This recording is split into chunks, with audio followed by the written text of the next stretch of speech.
Examinando las teorías físicas de la relatividad, la teoría cuántica de campos o incluso la de los universos paralelos, encontramos razones teóricas importantes para considerar la posibilidad de que algún día podamos realizar viajes en el tiempo. La gran paradoja se encuentra en que si efectivamente desarrollaremos tal tecnología en el futuro, en nuestro presente ya habríamos sido visitados por nosotros mismos una vez puesta en marcha esa supuesta máquina. Para algunos científicos, si nadie proveniente del futuro ha logrado llegar hasta aquí, podría deberse a que nuestra raza, la humana, se agotará, se extinguirá antes de llegar a tal grado de evolución tecnológica. Pero existe otra posibilidad, y es que esos viajes en el espacio-tiempo ya se hayan producido y hayamos sido visitados por nuestros hermanos del futuro. De ser así, ¿cuándo vinieron? ¿Existe una relación entre esos posibles viajes en el tiempo y lo que hoy llamamos extraterrestres? Y lo que es más importante, ¿dejaron alguna evidencia de su viaje por el pasado? Creo que el mundo está más que capacitado para aceptar la posibilidad de que no seamos lo que creemos ser. Precisamente cuando encontramos lo imposible en la ciencia es cuando realmente podemos llegar a avanzar en ella.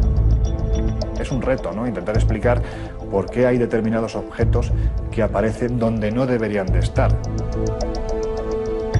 Cuando empiezan a aparecer las mismas piezas en otras partes del mundo, pues yo creo que ya deberían ser objeto de estudio. Todas esas cosas nos hacen pensar que tendríamos que revisar nuestra historia, que tal vez no fuimos los primeros con un desarrollo técnico en la Tierra, o que nuestras cronologías están absolutamente desfasadas. Es importante que la revisemos. La historia se va reescribiendo por sí sola con el paso del tiempo. No podemos cubrir una verdad como esa. UPART.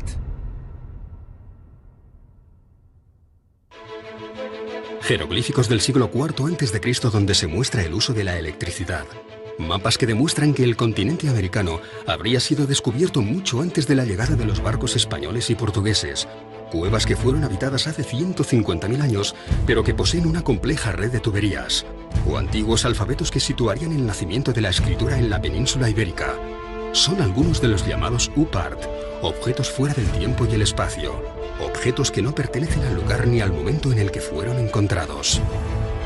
Son objetos tecnológicamente hablando que han sido encontrados en lugares pertenecientes a un periodo de la historia donde no deberían de estar, porque no había la tecnología en aquel tiempo como para desarrollar estos objetos. Lo curioso es cuando esos objetos no se resumen a uno, ni a dos, ni a tres, sino que estamos hablando de bastantes que son siendo encontrados. Se alejan un poco de lo que son los límites de los paradigmas históricos aceptados por nosotros, por los ámbitos académicos. Son objetos que aparecen en contextos espaciales o temporales extraños, alejados de los paradigmas históricos conocidos, o que demuestran algún tipo de tecnología más avanzada de lo normal para su tiempo y su espacio. Y constituyen un reto para la ciencia que los discrimina, porque no tiene cómo catalogarlos, pero también para los propios especialistas, porque nos lleva a preguntarnos muchas veces si en un pasado remoto hubo una tecnología más avanzada que la actual, y si eso fue así, ¿quién la puso encima de la Tierra? Por lo tanto, no se entronca directamente con las tesis de los antiguos astronautas, con las tesis extraterrestres. Cuando tú vas a lugares como Tiahuanaco y te plantas delante del monolito Bennett o del monolito Ponce, 7 metros de altura, es algo extraordinario, ¿no? Porque la sensación que te da al contemplar estas figuras es que no estás viendo a alguien del pasado. La sensación que te da es que estás viendo a alguien del futuro. Y eso se representó hace más de 4.000 años.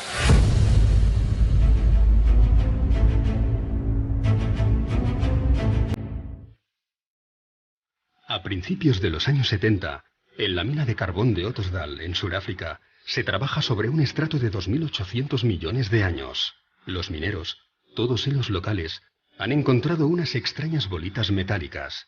La roca de la que proceden corresponde a una era en la que supuestamente no existía ningún tipo de vida inteligente.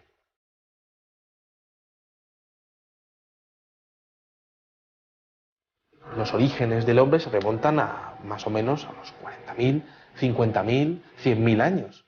Estamos hablando de una cantidad de tiempo lo suficientemente importante como para desestimar cualquier tipo de intervención humana en su proceso de creación. Me parece delirante la cronología, porque es que la cronología que tienen no existía ni el primer continente conocido por nosotros, que es de hace 1.100 millones de años, me parece. Y esto está datado en estratos geológicos anteriores incluso, de 2.800 millones de años. Las esferas son pequeñas, de apenas 2 centímetros de diámetro, y tienen 3 líneas perfectas grabadas sobre su superficie. Están completamente pulidas, algunas de ellas tienen unas líneas paralelas, 3 líneas paralelas, y quizá lo curioso sea que parecen un producto terminado. El problema es quién estaba manufacturando productos hace 3 millones de años. No son naturales. La naturaleza hace formas muy caprichosas, pero aquellos surcos así, para mí esos surcos no son naturales, son hechos por alguien. Michael Cremo y Richard Thompson, tras someterlas a estudio, llegaron a la conclusión de que no podían ser de origen natural. Su exterior está formado por una aleación de acero y níquel imposible de encontrar en la naturaleza. Son líneas extremadamente perfectas y su interior parece estar hueco. En el momento en que hicieron un análisis por rayos X, empezaron a encontrar con que el núcleo de las esferas tenía peso negativo o densidad negativa. Así que eso es antimateria. Algunas de las esferas diseccionadas albergaban en su núcleo un material esponjoso desconocido que al entrar en contacto con el oxígeno se desvanecía rápidamente. Pero además tienen una marquita en su ecuador y tienen un agujero. ¿Será que fueron las semillas de vida aquí en el planeta Tierra? ¿Podrían ser las transportadoras de las semillas de vida para nuestro planeta? Se encontraron algunas moléculas orgánicas en su interior. Por tanto, podría ser una explicación de la teoría de la panspermia. Podrían haber sido depositadas aquí hace millones de años para dar lugar a toda la biodiversidad que conocemos hoy en día. El Instituto Espacial de California, tras varios análisis, declaró: el equilibrio es tan perfecto que excede nuestras actuales tecnologías de medición. Mientras que los estudios de la NASA concluyeron que el único modo de crear un objeto similar, si existiese la tecnología para hacerlo, sería bajo gravedad cero. A pesar de los datos obtenidos, las esferas de Sudáfrica no han sido nunca consideradas como objeto de estudio para la ciencia más clásica y ortodoxa. Para estos estamentos, se trata de un simple capricho de la naturaleza. Curiosamente, de ser así, estaríamos ante el primer caso en que la comunidad científica internacional afirma que la naturaleza ha generado formas perfectas. Todos los grandes descubrimientos de la humanidad parecen tener algún tipo de relación con quienes nos visitan.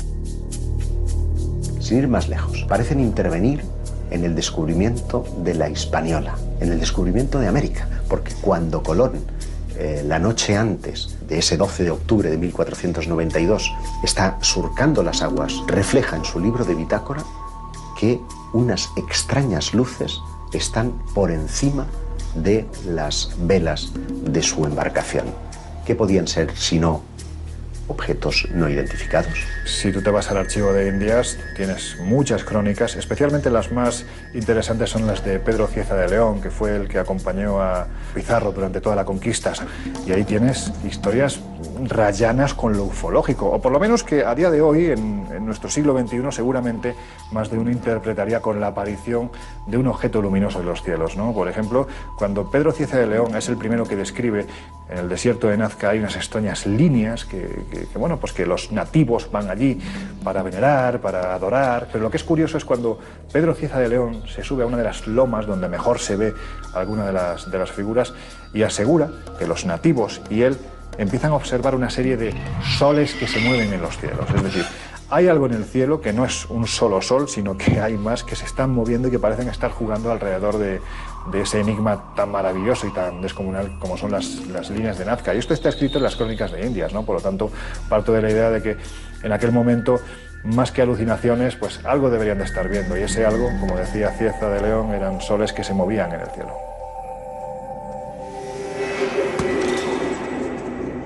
Si realmente estas luces u objetos no identificados acompañaron a los descubridores portugueses y españoles del siglo XVI, podrían estar también relacionadas con algunos de esos artefactos fuera del espacio y el tiempo que tanto intrigan a los historiadores.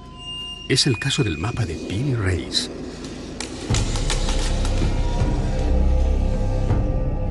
Nueve años después del descubrimiento de América, un corsario llamado Kemal Reis capturó 7 naves junto a las costas españolas. Alguno de los hombres que acompañó a Cristóbal Colón se encontraba entre los prisioneros que fueron interrogados por el pirata. Así que encomendó a su sobrino, el almirante Piri Reis, que confeccionase un mapa del mundo conocido, basándose en el relato de aquellos españoles cautivos. El resultado es un mapa pintado sobre cuero de gacela con todo tipo de detalles, dibujos y anotaciones en las que afirma haber obtenido la información de 24 mapas distintos. Uno de ellos, perteneciente a Cristóbal Colón, alguno de la época tolemaica, e incluso algunos provenientes de lo que él llamó los antiguos reyes del mar.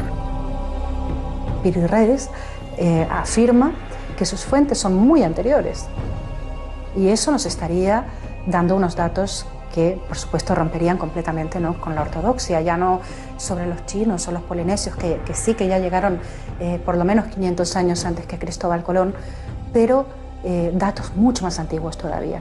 Pero llama mucho la atención algunos detalles que ya no existían en aquel entonces, o que no se habían descubierto, ¿no?, como es el tema de la Antártida, ¿no?, que hace la Antártida allí, ¿no?, en un mapa confeccionado encima de cuero de gacela, ¿no?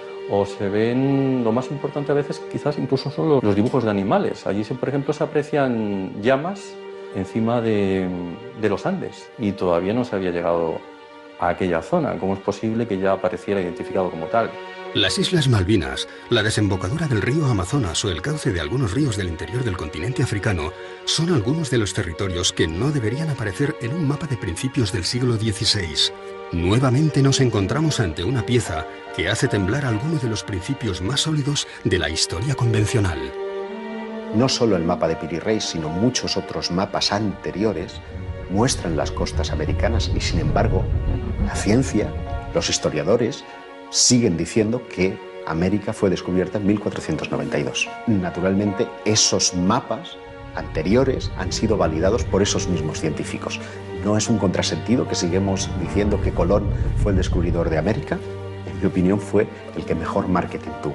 América no es un continente que se haya descubierto en el año 1492. Es un continente que se reencontró en 1492. Pero es que si te remontas en el tiempo, tienes vestigios mucho más antiguos, vestigios de hace 10, 12.000 años, ¿no? Es decir, es que hay arte rupestre donde están representados una serie de elementos que aparentemente o te los han traído de fuera, o si no es imposible que el que pintó estos elementos tuviera un conocimiento previo de lo que se estaba haciendo en otros continentes, ¿no? Entonces a mí me gusta hablar, por ejemplo, de Eratóstenes, que en el año 300 antes de nuestra era, gracias a conocimientos que en aquel entonces ya existían en la desaparecida Biblioteca de Alejandría, pues pudo conocer que la Tierra era completamente redonda. Y sin embargo aquello, como se sabe, lo perdimos con el paso del tiempo. Fue primero Agustín de Hipona el que empezó a decir que la Tierra no podía ser redonda, porque si así fuera la gente que estuviera abajo se caería.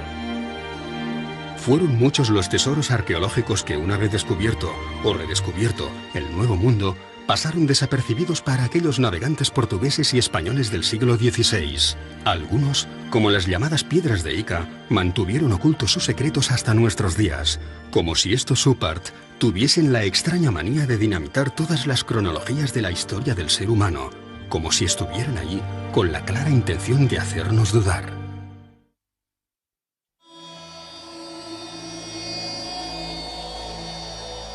Quizá otro de los oparts más interesantes de la historia venga de las piedras de Ica. Estos son unas piedras, unos cantos rodados que están marcados, que están pulidos, perfectamente pulidos, y que tienen unos extraños dibujos en su interior. Esas piedras están mostrando diferentes estados del desarrollo de diferentes dinosaurios. Están exponiendo conocimientos muy exhaustivos sobre operaciones prácticamente a corazón abierto. Grandes dinosaurios que están siendo cazados por los hombres de aquella época.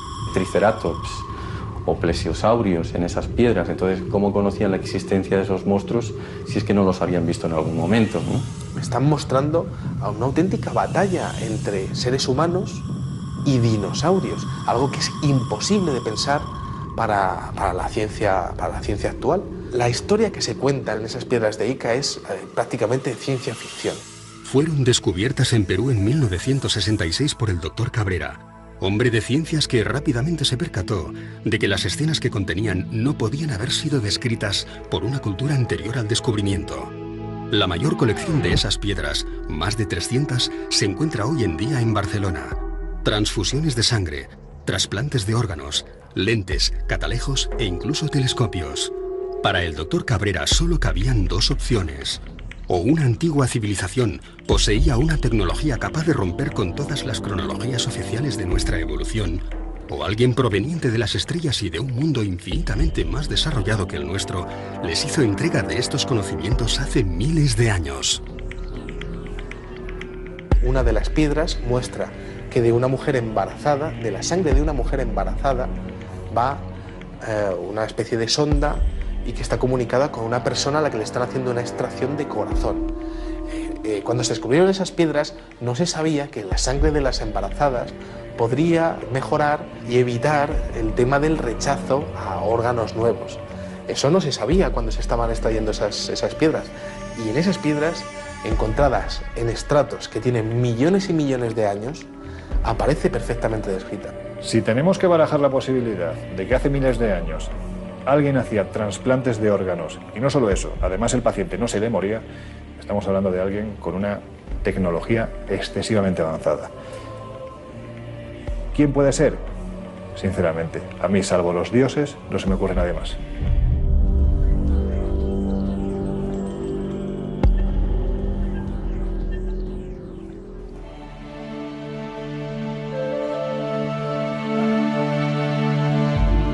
A principios del siglo XX se descubre el mecanismo de Antikythera, uno de los pocos UPAs reconocidos y validados por la comunidad científica internacional. Una calculadora mecánica de bronce cubierta de signos e inscripciones en griego antiguo, que fue diseñada para calcular con total precisión los movimientos del Sol, la Luna y de otros cuerpos celestes como Mercurio o Venus. Podía predecir eclipses e incluso mostraba órbitas de planetas desconocidos en las fechas en las que fue datado.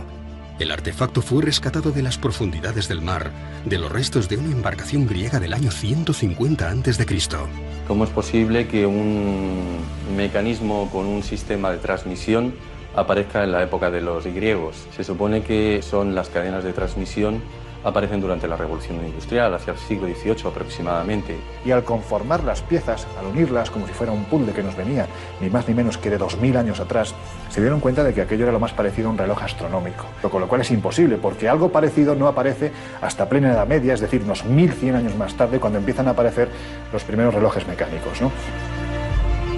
La pieza esa en particular presenta elementos del siglo XVI. Cuando se ha puesto en marcha, con máquinas hechas a imagen y semejanza del mecanismo de Antikythera, pues se ha visto que con ese mecanismo se pueden seguir los movimientos de planetas desconocidos hasta el siglo XVI. Entonces, por eso es un OPAR, porque aparece en un contexto del siglo II a.C. una máquina en la que se puede observar los movimientos de planetas desconocidos entonces. Lo que denotaba este hallazgo es que había servido, pues por ejemplo, para calcular los eclipses, los movimientos de los planetas, los movimientos del Sol, de la Luna, fenómenos astronómicos como solsticios, como equinoccios, en un tiempo en el que en teoría ese objeto no tenía que existir. ¿Qué hace una máquina propia de la revolución industrial en un barco anterior a nuestra era? Todo parece indicar que nuestros antepasados poseían un grado de conocimientos mucho más elevados de lo que podamos imaginar. Y siendo así, ¿quién puso en sus manos conocimientos del futuro? Para algunos, una inteligencia no terrestre pudo haberlos instruido. Para otros, deberíamos contemplar la posibilidad real de que pronto realizaremos viajes en el tiempo. Y para la mayoría, nos encontramos ante muchos interrogantes que simplemente no tienen explicación. 2 minutes. 2 minutes, 10 seconds and counting. Oxidize the tanks in the second and third stages now have pressurized. T-minus 1 minute, 35 seconds. The third stage completely pressurized. T-minus. Cuando aterrizamos sobre la Luna, yo estaba aquí en España en el 69. Creo que todos nosotros pensábamos, ¿y si encuentran algo en la Luna? No tiene por qué ser un platillo volador. Todo lo que necesitaban encontrar era un arañazo que fuera artificial. Solo una marca que fuese artificial. No debería estar ahí. Eso cambiaría por completo lo que sabemos sobre nosotros y sobre el universo. La idea de que podamos encontrar uno de estos arañazos, no solo sobre una piedra terrestre, sino sobre alguno de los cuerpos celestes a los que poco a poco vamos acercándonos, es lo suficientemente inquietante como para que incluso la Asamblea General de las Naciones Unidas haya llegado a contemplarla. En 1992, el profesor Richard Hoagland expuso para la Asamblea todos los datos conocidos hasta el momento acerca de los restos arqueológicos con los que ya se habían topado algunas de nuestras sondas espaciales. Hoagland fue compañero de la universidad del famoso astrofísico Carl Sagan. Trabajó como consultor para la NASA y para la cadena de televisión CBS, acompañando todas las grandes misiones espaciales, como la Mariner, la Voyager o la Pioneer.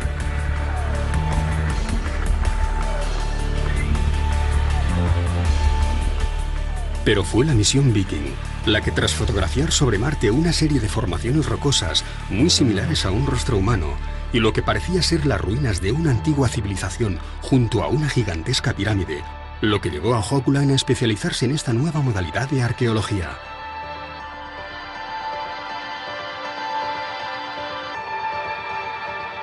Y en un seguimiento de aquello que encontró en Marte acerca de una posible civilización avanzada varios millones de años atrás que podrían tener relación con nosotros. Ellos mismos podrían ser humanos. Que esa civilización haya dejado marcas en otros puntos del sistema solar. Le pareció interesante el hecho de que la NASA y la ESA mostraran gran interés en el estudio de un determinado asteroide alrededor de Marte. El asteroide Heinz, que tiene una forma similar a la de un diamante y que, por todas sus características y el hecho de parecer hueco y que, según las pruebas de resonancia, podría tener unos corredores por el medio, en fin, según la fisonomía de aquel objeto, podría ser artificial.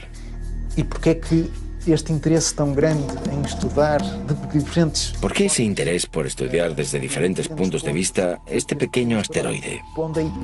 Siguiendo la hipótesis de que podría ser artificial, podría haber sido una estación espacial que estuviera allí como una ruina ambulante, aún en los tiempos de hoy, muy destruida pero aún a la deriva, a la espera de que alguien la encuentre. Si queremos, ya la encontró la NASA.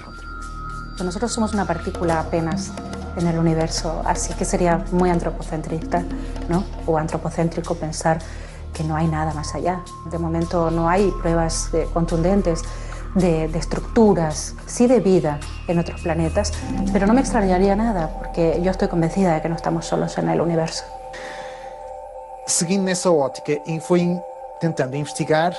Siguiendo con esta óptica, fue investigando en otras partes del sistema solar.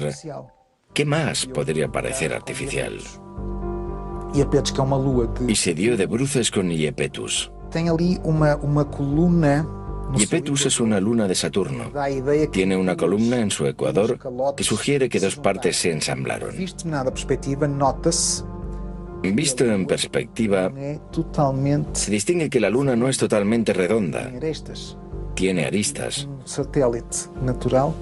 ¿Cómo es que un satélite natural tiene aristas? Por otro lado, tiene una serie de pequeñas semejanzas con una estructura que estuviera cediendo. Buscó ejemplos de otras estructuras hexagonales para dar a entender que aquello efectivamente podría ser artificial, haber sido construido desde dentro con diferentes hexágonos, formando una estructura que habría ido cediendo a lo largo de millares y millares y millares de años. Es gracioso también su parecido con la llamada Estrella de la Muerte de George Lucas, de la película La Guerra de las Galaxias. Y él cuestiona, ¿qué sabía George Lucas que nosotros no sabemos? Levanta varias hipótesis. Aquello podría ser una base científica, podría ser un hotel. Él lo llama Luna con vistas. Un lugar único en el sistema solar, con vistas al gran planeta Saturno. Algo espectacular.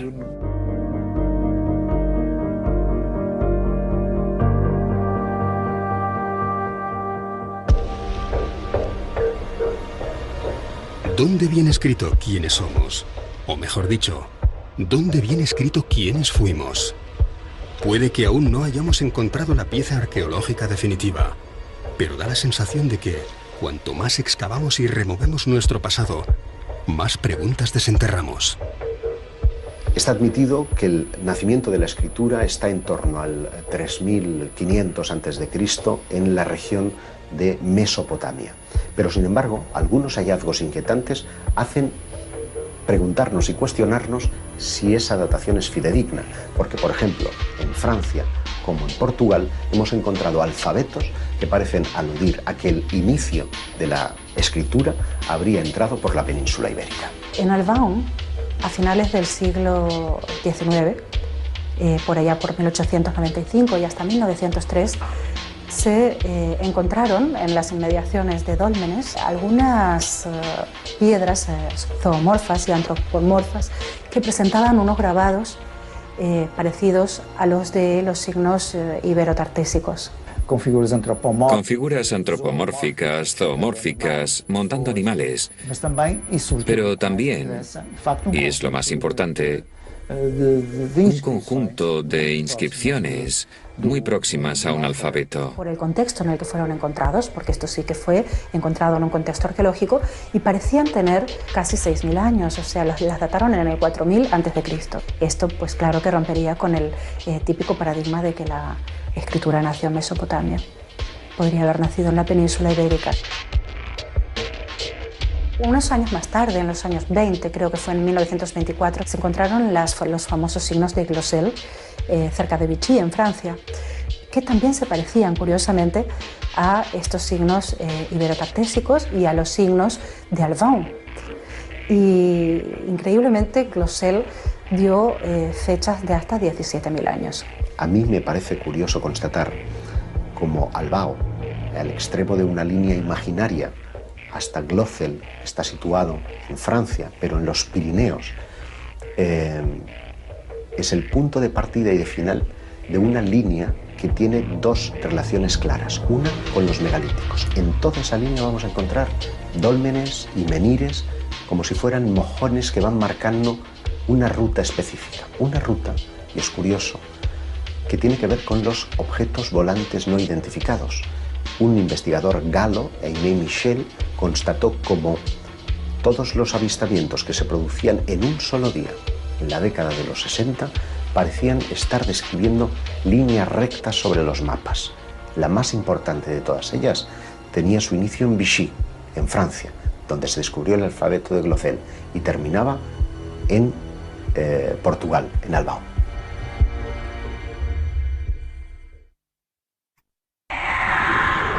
Un ser que estaba de espaldas a él se da la vuelta y se encuentra a sí mismo. ¿Por qué hay determinados objetos que aparecen donde no deberían de estar? Estamos siendo tutelados por una especie de inteligencia. Secuestran generalmente mujeres jóvenes, tienen un interés fundamental en la genética, en la reproducción.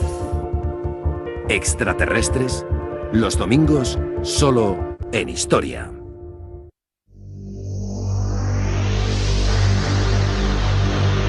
Uno de los oparts más interesantes es un tornillo que encontraron en una región de Rusia. Encontraron unas piedras que tenían 300 millones de años. De repente apareció un extraño fósil de lo que parecería ser un tornillo. Claro, ¿quién estaba hace 300 millones de años manufacturando un tornillo de tales características? Ese tornillo tenía 2 centímetros de dimensiones.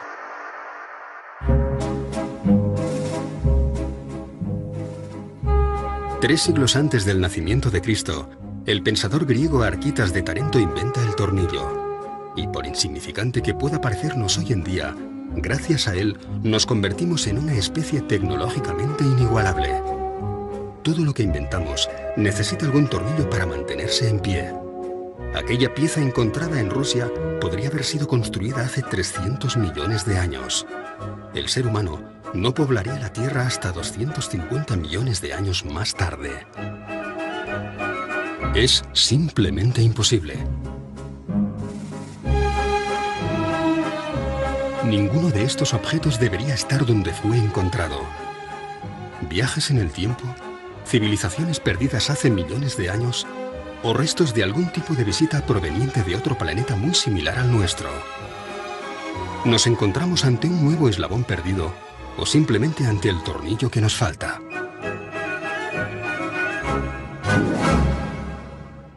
Si tú coges un metro, por ejemplo, como medida, y pones aquí al principio del metro 200.000 años, 200.000 que es nada, y pones aquí el año 2013 que estamos, hemos tenido en nuestra historia, creo, no sé si son 17 o 19 civilizaciones, fenicias, faraónicas, romanas, griegas, españolas, etcétera, etcétera. En los últimos 5.000 años, a esta escala de un metro, 200.000, y nosotros, las 17 o 19 civilizaciones que conocemos entran en 3 milímetros. 3 milímetros entran 17 o 19 civilizaciones.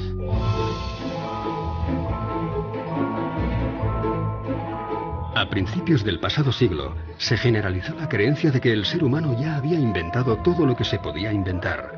Aún no existían los relojes digitales resistentes al agua, ni los ordenadores personales, ni la fregona. Einstein aún no había desarrollado la teoría de la relatividad, no existía la máquina de coser, y los microchips y el láser no formaban parte ni de la ciencia ficción. ¿Cómo reaccionaría una persona de 1903 al encontrarse ante un ascensor, unos prismáticos o unos auriculares? Seguramente del mismo modo que nosotros, hoy, reaccionamos ante una serie de objetos que no logramos catalogar. Los UPART no solamente ponen en jaque a la ciencia más convencional, sino que desafían toda la lógica de nuestro evolucionado siglo XXI. Esto es un teléfono móvil que mi hija que llama eso un dinosaurio, pero en fin, es un teléfono móvil. Si yo cojo este teléfono móvil y lo voy atrás en el tiempo, no mucho, a 70 años, y tengo una mesa de 4 genios, Von Braun, Oppenheimer, Fermi, Einstein, y le pongo eso en la mesa. Y lo miran y le digo, ¿qué es? Son genios, cuidado. No sabe. Desde siempre creo que el ser humano ha tenido miedo a lo desconocido, ha tenido temor a los cambios, a la evolución de sus creencias. Por lo tanto, yo creo que no es nada raro que ante la aparición de un OPART sientan este miedo, porque esto podría traspasar los límites de los paradigmas históricos que eran aceptados hasta entonces. Si encontramos un artefacto que pueda probar, ¿quién sabe que ha habido visitas extraterrestres? La gran pregunta es ¿cómo y quién se va a hacer cargo de ello? Entonces es incómodo para la ciencia, pero es incómodo también para los especialistas más heterodoxos. ¿Y dónde radica precisamente su esplendor? Pues en que revela un nivel de tecnología impropio para la época en la que fueron encontrados. A la gente no le gustan los cambios. Estos son templos mortuorios, esto es tal y esto es cual. No, no podemos. No podemos porque necesitamos entender qué hacemos en este planeta. Necesitamos saber por qué estamos aquí, de dónde venimos, por qué somos tan diferentes del resto de la naturaleza. Y si eso nos conduce a algo más, si nos conduce a otro tipo de conexiones, ¿por qué no? Podríamos estar conectados con el cosmos.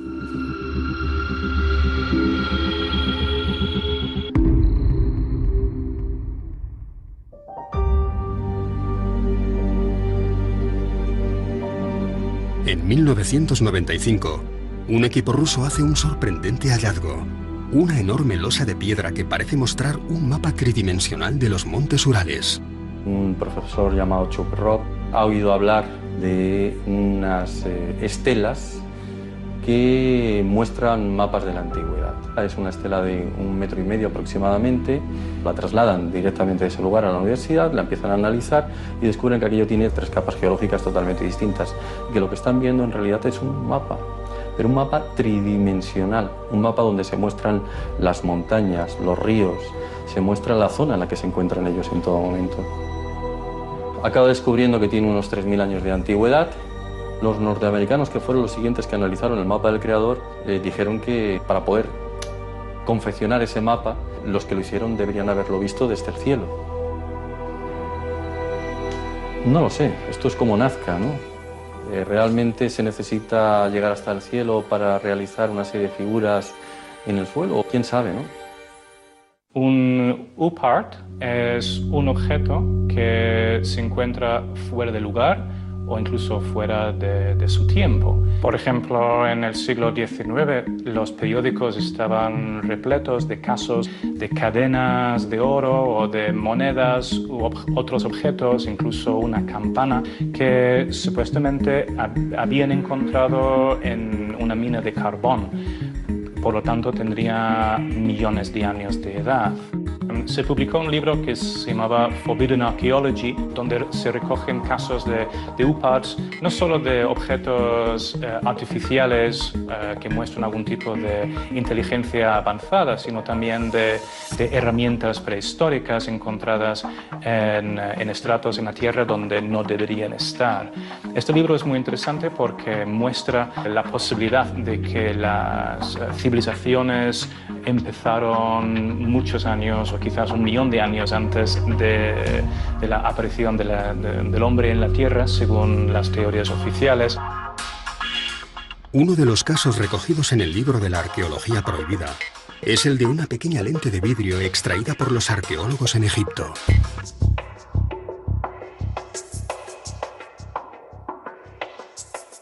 Se han hecho estudios microscópicos de esta lente y presentaba en sus extremos restos de metal, como si la pieza hubiera estado engarzada en algún tipo de montura metálica para algún tipo de instrumento de observación de los cuerpos celestes, por ejemplo. Bueno, es bien sabido que ya los antiguos pues, estaban muy interesados en la observación astronómica.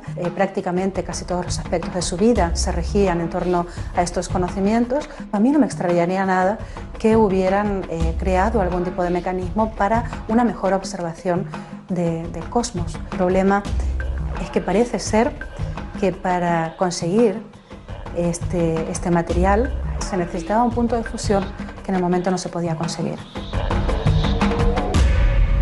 El punto de fusión necesario para crear una de estas lentes solo podría obtenerse con la ayuda de la electricidad. Pero como sabemos, los egipcios no conocían la electricidad.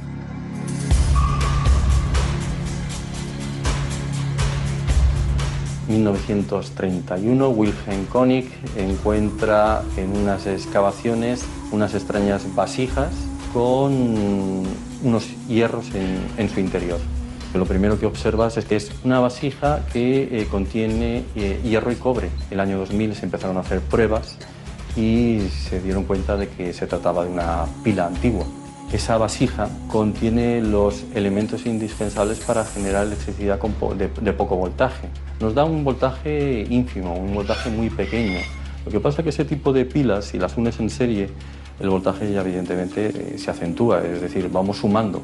Para muchos es considerado la primera pila eléctrica de la historia. Se supone que fue Volta, en el año 1800, el primero que nos mostró una pila moderna, ¿no? Que muestran que los conocimientos de la electricidad ya existían en aquel entonces, ¿no? O joyas como las joyas de Tutankamón y otros faraones, donde se observa galvanización, la mezcla del oro con la plata, y que eso es imposible, salvo que se conozca la electricidad. Llegando a una gran conclusión para todo esto, supongamos que sabemos que hemos sido visitados por extraterrestres. Vale. ¿Se va a caer el cielo sobre nuestras cabezas? No. Intentaremos seguir investigando quiénes fueron. Para mí es algo maravilloso. No estamos solos.